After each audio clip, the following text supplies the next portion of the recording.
Hello and welcome to episode 8 of Pacific Horseplayers right here on the HHH Racing Podcast. I'm your host, Noah Meagher, joined by my good friend and wonderful co-host, Mr. Ryan Anderson. We got a doozy of a card for you tonight as we will be covering the Los Al $1 late pick 4. Before we get into that, let's go through some quick admin stuff. Of course, you can listen to us on Apple Podcasts, Spotify, and Anchor. Got the Power Picks tip sheet going. It's been doing fine. I know they got a big card that they're going to be covering tomorrow night on Picks and Ponies, and I'm sure the Aqueduct stuff will be on there. They got, I believe, 3 graded stakes races, the Demoiselle, the Cigar Mile, four, as my co-host confirms. They got 4 great races, graded stakes, so I'm sure they'll be on there, so make sure you go check that out, and you can get those and check out more about us on our website, hhhracingpodcast.com. Of course, before we handicap this wonderful card, we got to check in with Ryan. Ryan, how excited are you?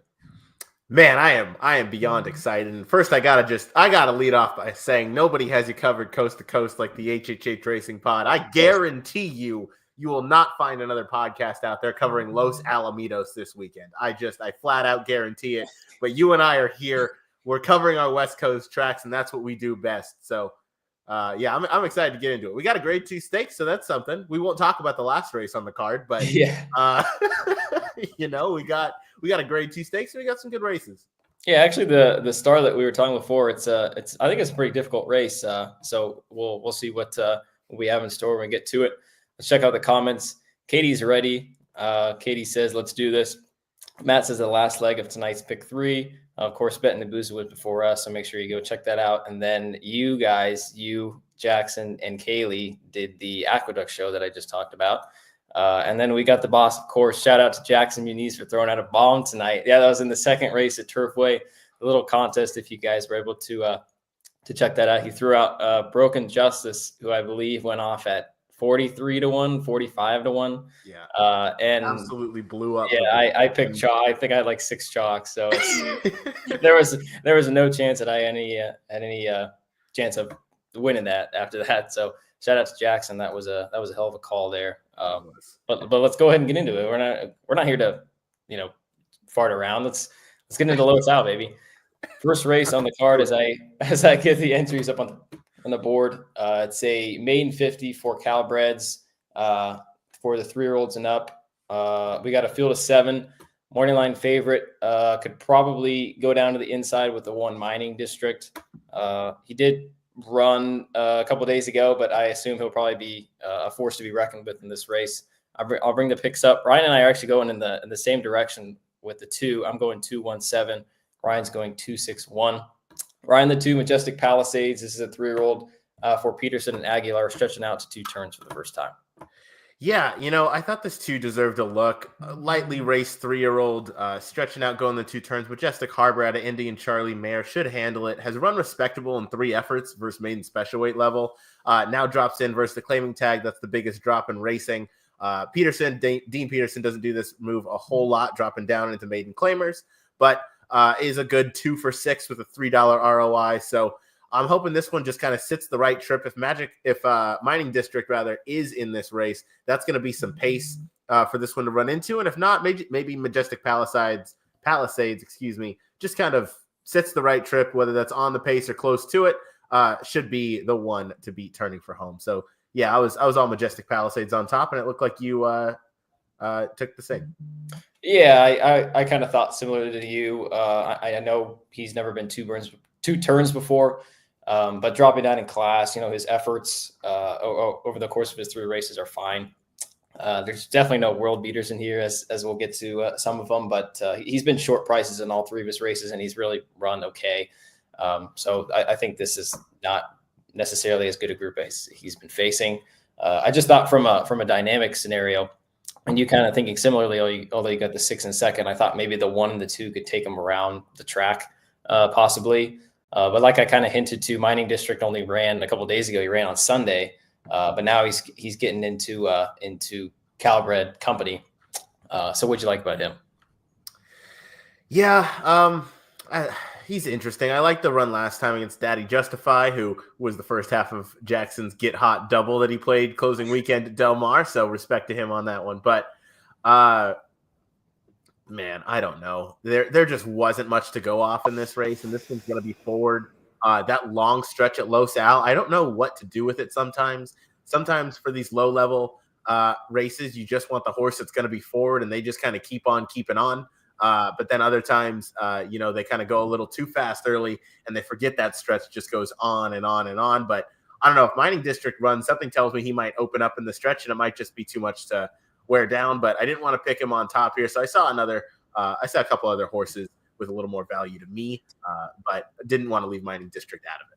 Yeah, well, let's talk about the 6. But before we do that, I'll have you answer this question from the boss.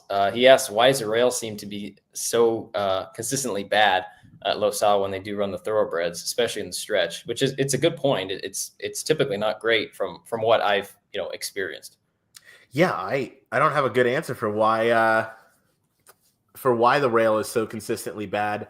I know maybe just the middle of the track is I don't know, it's maybe a little tighter down there. I don't know. I know for the quarters, obviously they run there just hours after Los Al ends, so maybe it's just a little looser. I'm not entirely sure, but it is a consistent play against almost, where that outside move seems to work like 11 times out of 10. When they run the thoroughbreds there. Yeah, hopefully the horses that I have picked for the next couple of races find their way to the outside, because I've got some horses down to the inside. So hopefully they make their way out there.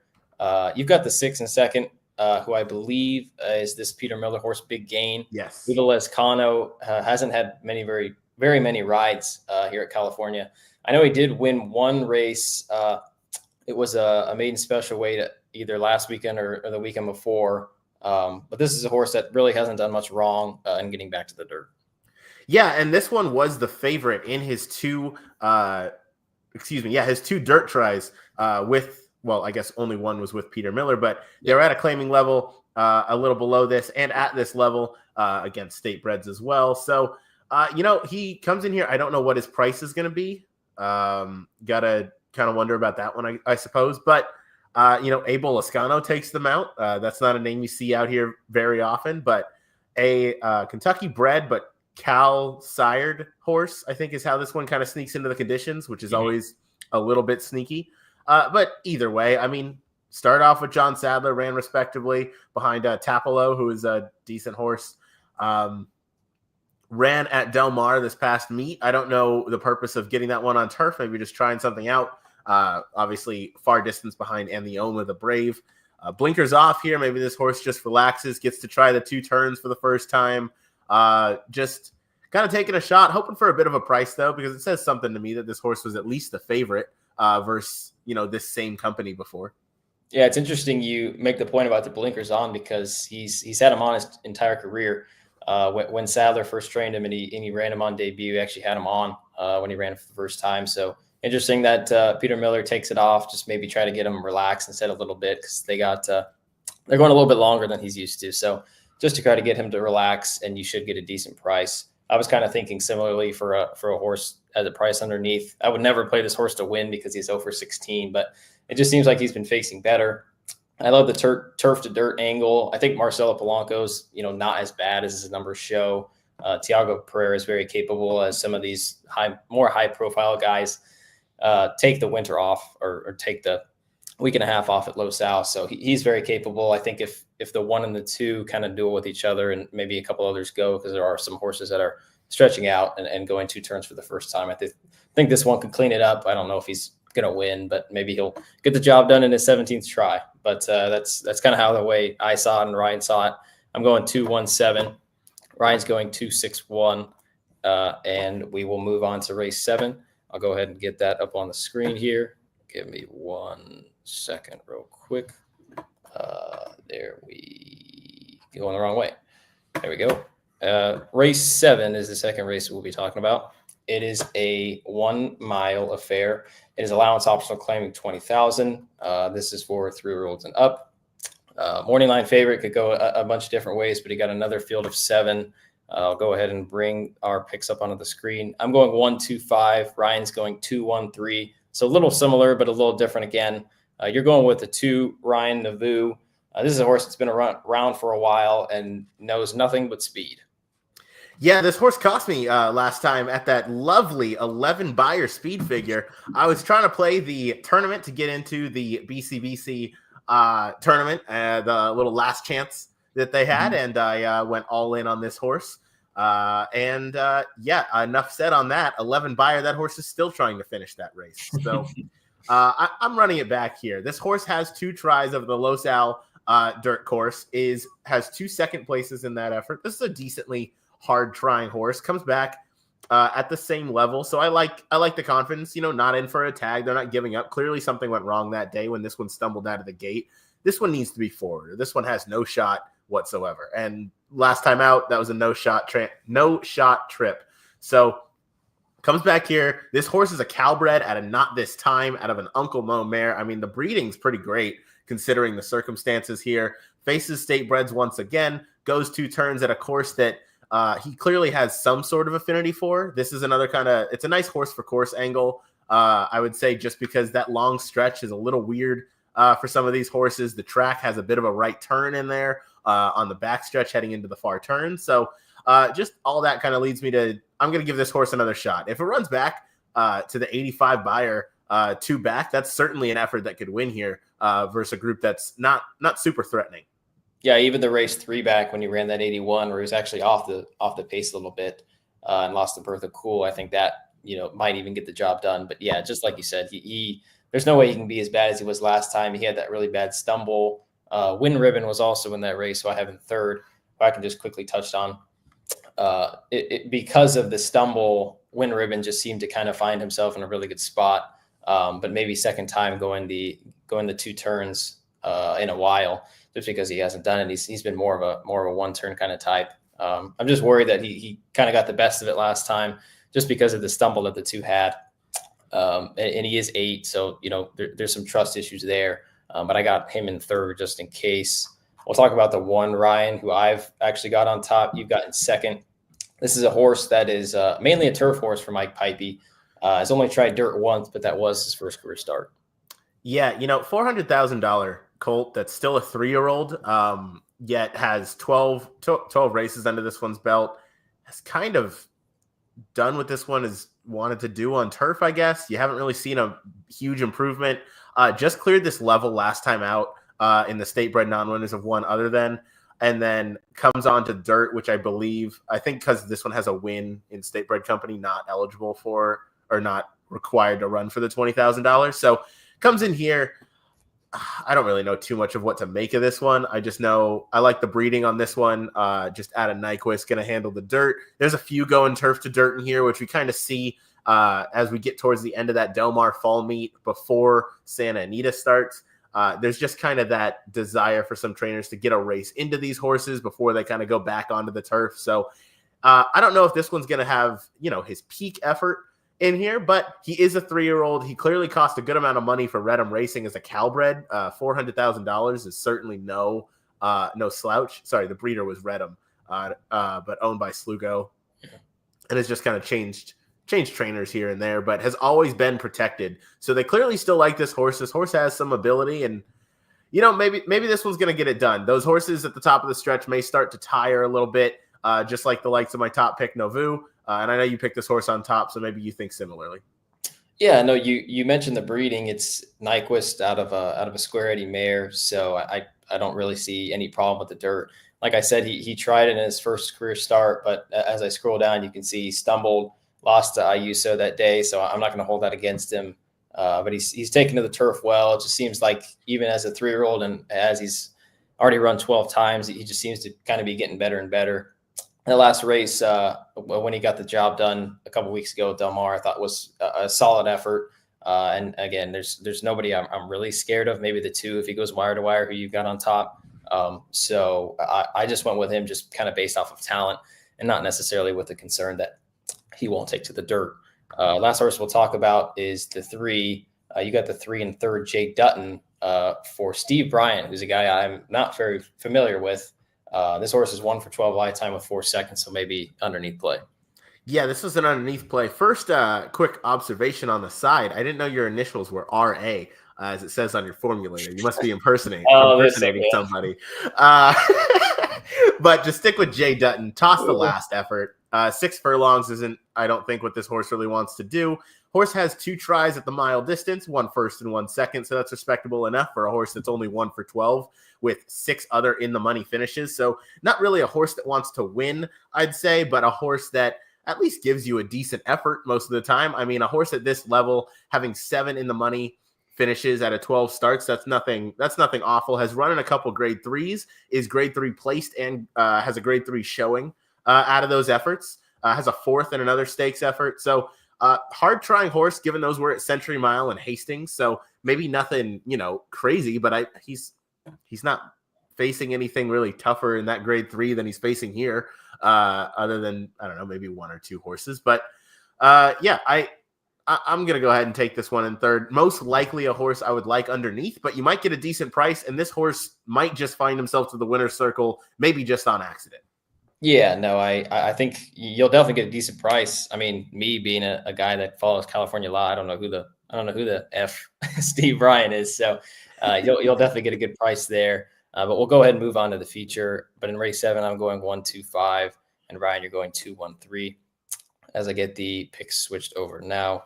Like I said, the feature, grade 2 Starlet Stakes, mile and a 16th for your 2-year-old fillies. Some of these we have talked about before, and some of these people are familiar with. Another field of 7 with a morning line favorite, probably either going to the 5 Tenma, maybe the 7 Noonie, or the 3 Vodka with a Twist. I think there's many different directions that you can go, as we kind of mentioned that this is a tough race to begin with. And we are very different. I'm going 1, 4, 5, and Ryan, you're going 3, 5, 6. As I get these picks switched over, you are going with, hold on one second. You're going with the 3 Vodka with the Twist, who ran a fine second, losing to Immersive a couple weeks ago in the Breeders' Cup Juvenile Fillies. Yeah, I mean, Bob Baffert has 3 of these entrants in here. I'm not going to go with any of those. I don't think he has any crazy players necessarily, and I love every time Vodka with a Twist runs. This horse gives you her all. She tries, and she just hasn't gotten there, other than the couple, has gotten there twice in the listed stakes, and then obviously broke her maiden at Churchill Downs. But horse had a first try at 2 turns and almost ran a career best. Irad Ortiz was up that day. You get Kyle Frey. You get the Frey train, who Howard threw a comment in the chat earlier of who is going to be the leading rider at Los Al. That's going to be my guess. And I think Frey's going to be extending his lead come this race as at the top of the jockey standings. Excuse me. This horse likes to sit off some pace, off of the pace, and then just kind of comes running towards the end. And I think this long stretch is going to be to her advantage. The 1,000 Words Offspring has done really well. This filly only cost $2,500 and has already made over 600,000, and she's still a 2-year-old. So, I mean, that's an incredible return on investment. So, congrats to the owners on that one. But just to further sell you on Vodka with a Twist, I'll be drinking some vodka with maybe a twist, maybe no twist. If this one gets into the winner's circle, I just think that long stretch is going to be to a benefit to her. I think she'll be able to catch him late, and she's coming off of a loss to Immersive, and I don't think any horse in that Breeders' Cup Juvenile Fillies wanted to go the mile and a 16th. But out of that race, I kind of like Vodka with a Twist because she always tries hard. Yeah, I don't mind her. I was a big fan of her a couple of times over the summer. I thought she had a legit chance to beat Noonie in the Sorrento. I wasn't, a huge fan of her in the Breeders' Cup Juvenile Fillies, but she did run a good race, and I think she's one to definitely consider. Interesting to see what she'll be on the board. And then Kyle Frey hopping on is very interesting to me. Ryan, I have to confess, I have a little bit of a host fail. I actually have to go grab my charger, but while I do that, you can talk about Tenma and why you like her. I can do that. Oh, you're good. I can talk about Tenma for as long as you need me to. Yeah, Tenma really started her career off strong with back-to-back wins. This filly just really found the finish line and knew where it was. Gets blinkers off, which is how she found the winner's circle those 2 times, given they were sprinting. I don't know what really happened in the Oakleaf. I think maybe she either went too fast, obviously losing to Nooney and Non-Compliant, two other Baffert trainees. Nooney winds up in this spot as well. Non-Compliant scratched out of the juvenile fillies and would have been a big-time player in there. Comes in off a good series of works. Baffert, obviously strong numbers across the board, but 18% blinkers off. Has been idle, since that last start, October 5th at Santa Anita. Gets to try this new race course, and I'm not entirely sure how this filly's going to handle it, if I'm being honest. That's why I didn't pick Tenma on top. But Juan doesn't ride Los Al too often, but Juan sees it necessary or sees fit to ride Tenma in this spot. Owned by Balma Corp, out of a Tappet mare, sire on the top side. This filly costs $850,000. So I don't know. I'm thinking maybe this one just gets back under JJ this time, not Kimura, but going the two turns, hopefully just sits off. I think the blinkers maybe had this one too sharp, and that might not be her running style. So hopefully sits off the pace and makes a similar run to Vodka with a twist. And, I'm hoping either Tenma or Vodka get into the winner's circle. Yeah, no, I agree with a lot of what you said, even though I didn't get to hear much about it. Got the Charger. We're all good. But yeah, for the similar things that you said towards the very end that I was able to catch, I do like Tenma. She really did nothing wrong in those two races before the Oak Leaf. That was just one that she just kind of didn't show up. And maybe it could be the concern that maybe she doesn't want two turns, but she's at a Nyquist. It's a Tappet mare. I think she's just kind of more well meant than she showed up, and she's working well. So I think she's one to consider as I try to catch my breath here a little bit. Did you sprint? I had to go. I had to go upstairs. So that was rough. I'm going with the one Aunt Mo, who just actually broke her maiden, but she's getting better with every start. I think the two turns and even the extra 16th of a mile is going to help her even more. I understand she is a little bit slow, but again, like I said, she's getting better and better. Rispoli hops on out of a Scat Daddy mare, and by Uncle Mo, she should appreciate the distance. She's working well. I just thought her last race, even though she only had to face four other rivals, she did it well. And I think this is an aggressive spot. I think Urton's got a decent filly here, so I'm going to go with Aunt Mo on top. You don't have her anywhere, which I completely agree with. It's a tough race, but I'll let you talk about the 6 Practical Dream while I try and still catch my breath. Yeah, good luck with that there, Chief. So, Practical Dream, this is the horse that beat, I want to say, 3 or 4 of the Bafferts last time out in the Desi Arnaz. This was at Del Mar, obviously, on the 16th of November during their fall meet, and Practical Dream just went to the lead and just kept on going, just was not going to get caught that day. And I'm just not sure if this horse wants two turns. The Practical Jokes, just all in all, have been better sprinting. So I don't want to take this one on top going two turns for the first time. This one seems to really do her best running on the lead. And there's a runner to her outside that has way more speed. And I'm just noticing the jockey actually on Nooney, and that is none other than Martin Garcia, who has really just come to the forefront of running for Bob Baffert, that $1.8 million horse owned by Zidane. But anyway, sticking with Practical Dream, I think this one needs the lead. I just don't know that she's going to be able to get it, but I didn't want to toss her completely because to beat 4 other Bafferts, that at least says you have some sort of talent. So Yakteen, if you're going to beat a Baffert, you might as well do it with Tim. So give me this one stretching out, and we'll see if she can make some noise underneath.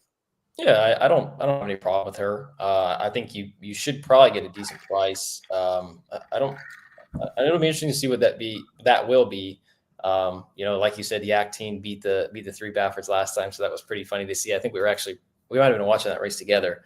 I think we were. Or some way, but I think she's definitely one to consider. Another one to consider. This is the last horse we'll talk about. I've got the 4 Look Forward in second, who I thought ran a really nice debut and got back an 82 buyer. This was originally trained by Ben Cecil. I don't exactly know how you say it, but unfortunately he did pass. Was it like a week ago? Sometime late last week. Yeah, it wasn't very long. So she's been recently switched to Michael McCarthy, but she's got a really, really nice work last time. The worry with her is there is some speed, especially with Nooney to her outside. So I don't know if she's a need the lead type. It's a little too early in her career to kind of decide that. But if she's able to sit off a little bit, I think she's got some talent. She's one of the fresh faces in here. So I ended up going with her in second. I know you don't have her on there because of Mario Gutierrez is what I'm guessing that you're getting at. But it's a wide open race, wide open edition. You'd be accurate. One more I want to talk about before we move on, if that's all right, is the number 2 Mawu for Bob Baffert. I like this horse. I just don't like her in this spot because I just don't think this is the spot for her. Mm-hmm. I think this was just a logical kind of next step. Didn't disgrace last time in the listed stakes in the Desi Arnaz where she lost a Practical Dream. Comes in here. Tiago Pereira gets aboard. That might just be strictly because none of the kind of big time riders really ride over here or ride, at Los Al during this time. This is kind of the time that they get to take a well-deserved vacation for the most part and take some time off and rest for the big Santa Anita meet coming up. But I think this is the horse of the 3 in here I'm most looking forward to seeing next year for Baffert. Obviously, there's others, non-compliant and Cipriani and all those, but I think Mawu actually has a shot to be a somewhat decent horse. I like the way this one is bred. I love Blame on the top end. Blame has done nothing but produce graded stakes winners top to bottom, Colts and fillies alike. So I like the breeding here. I think this one's going to get better as she gets older. I just didn't think this was the spot for me. So that was why she wasn't in my top 3, but this is one that I have in like my stable notes and whatnot. Yeah, no, she's one where she's well meant, bought for 500,000. You know that you haven't seen the best of her, and that could be on Saturday or it couldn't. But this is definitely a well meant filly. But we'll go ahead and move on to the doozy of the last race. But before we do that, bring up a comment from Felipe Hernandez. He says, "Thanks for sharing knowledge.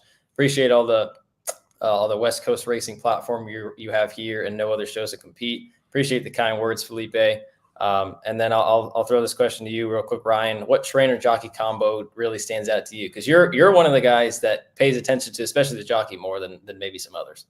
I am. If you're talking about just at Los Al, I assume is what we're talking about. I'm not going to get too creative with this, but it is a testament to one, the jockey that stays, and 2, the trainer that sends him here. It's JJ and Bob. And I know, again, that's not creative. However, at Los Al, they hit it 68%, which is absurd. Those are ridiculous numbers. I could go play. There's no horse racing video game, but I could go, make one, download one, and I probably still wouldn't hit at 70% with a trainer and a jockey. Those are ridiculous numbers. Yeah. And it just shows that while other trainers might use this as a stepping stone, Bob clearly sends some horses with a purpose out here. And that was why Tenma made my top 3, was because of that strong jockey-trainer connection. There are some others. I know Maldonado and Hess don't do terribly together. And then combo that I think is one to keep an eye out on the California circuit. Coincidentally, these are both combos that are in the 9th race that I see you pulled up now. But it's right to the outside. It's Adrian Escobedo and Ryan Hansen. They had a great Del Mar meet, and I think that they've really gotten some good chemistry together.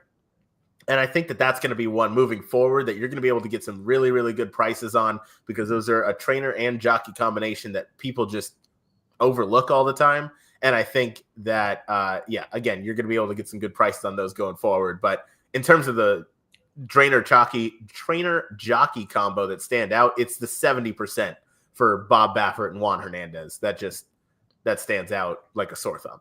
Oh yeah. And if you're going anywhere in general, Matt Miller's got a perfect one. Pratt with anybody is that's a pretty good guess. Urton and Freysu comes to mind. That's one of the more notable ones that I kind of see and pay attention to. But you just kind of have to key on kind of intention with who hops on, who hops off. What trainers are doing and whether they show their hand or not. So it's a great question, Felipe, and thank you again for the nice words. But we'll go ahead and move on to the last race. This is by the way. Oh, sorry. Sorry, not to cut you off. I wanted to touch about Matt Miller mentioned Flavian Pratt. Our show last week with Frank Scottoni, we set his over-under for stakes wins at 2.5. His total wins for the entire weekend were 0. That is something that you do not see very often. That's I think what you would call a fluke in in horse racing terms or whatever. But that is something I never thought I'd see from him. Yeah, Matt, I'm not going to bring that comment up, Matt. I know you're trying to get me to bring that up, but I'm not bringing that up.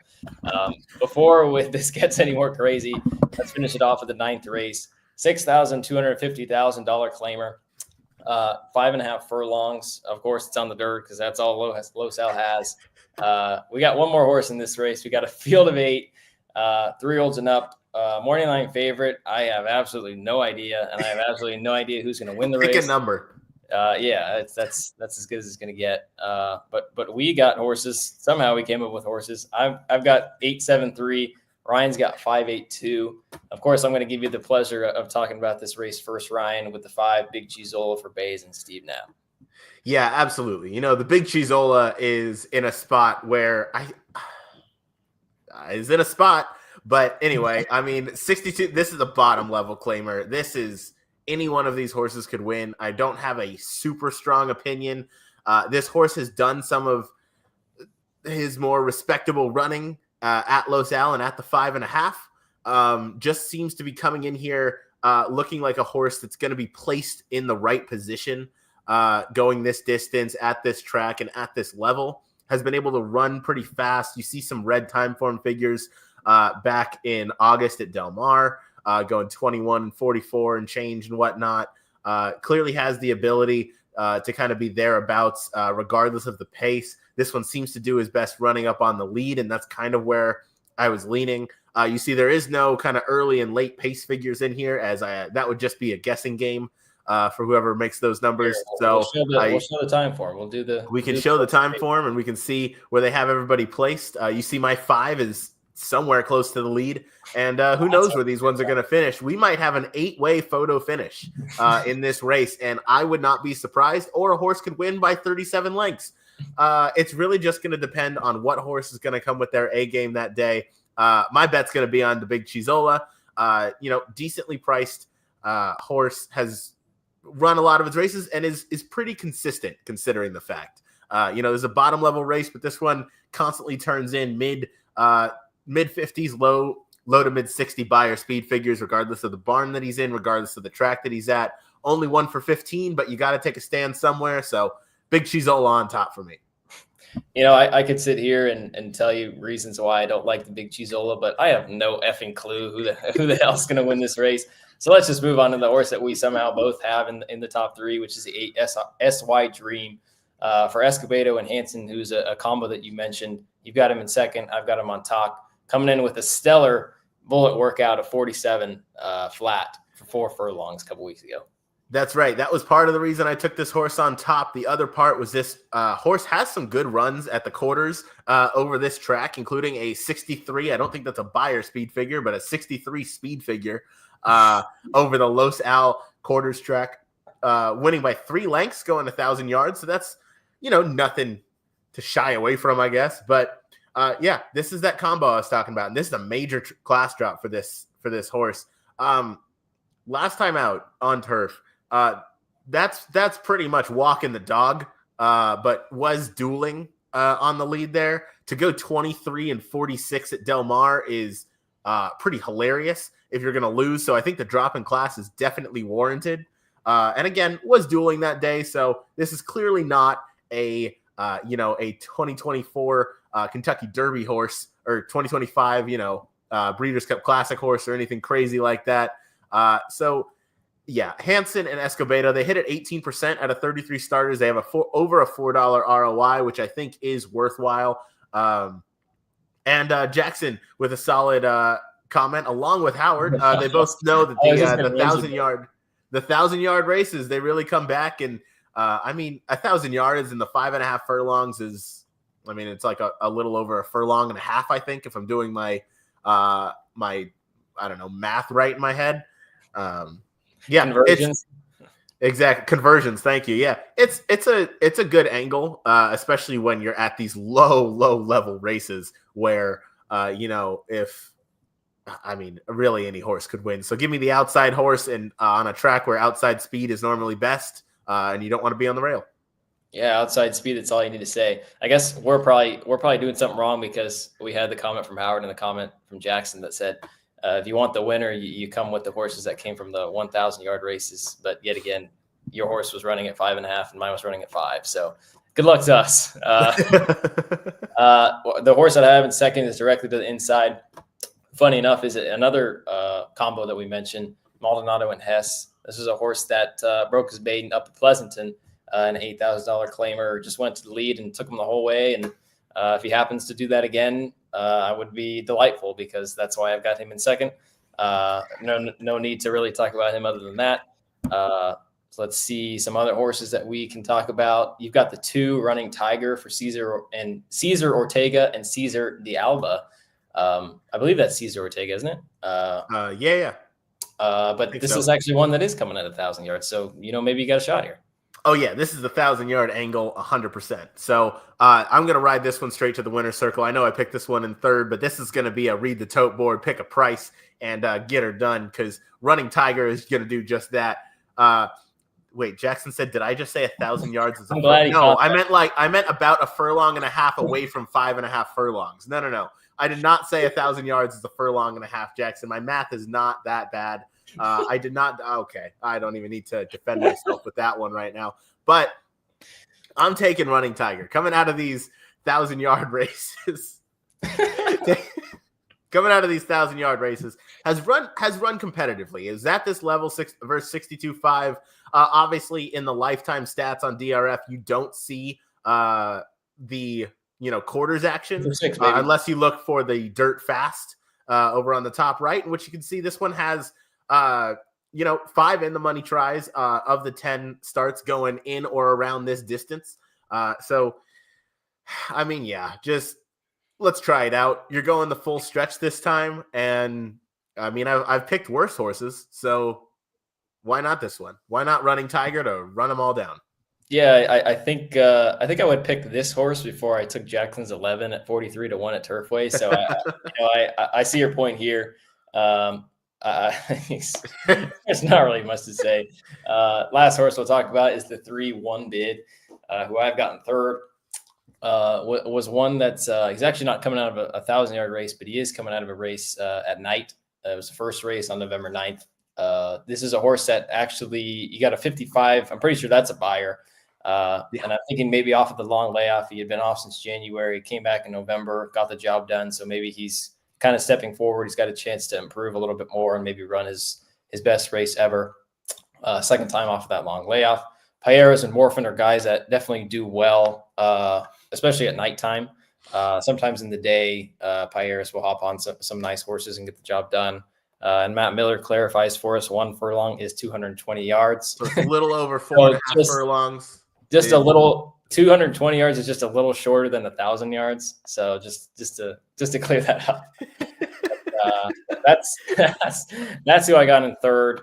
We'll go ahead and wrap things up. But before that, we do have some pick 4 tickets because it is. Yeah, we do. It is the infamous $1 late pick 4 at the Great Los Al. I'll go ahead and bring yours up first, Ryan. $1 late pick 4, 2-6 with 1, 2, 3 with 3 with 5, 8. I believe that's $12. Yes, that is $12. I don't know. That is $12. Great math by you. And the picks are gone. I assume you're going to put up the $12 ticket. Now, I don't know. We didn't really set a loose budget for this. If I could, I would add in Running Tiger in the last because, that Running Tiger is going to earn his stripes. But needless to say, I'm going 2-6 in the first. We'll keep it light. We'll keep it moving. Then we're going 1, 2, 3. We went over that. 2 of them going turf to dirt. And then the number 2 deserves a good long look in there. Moving on, excuse me. I'm still getting over being sick. Moving on to the grade 2 Starlet Stakes. I'm taking Vodka with a Twist to the win.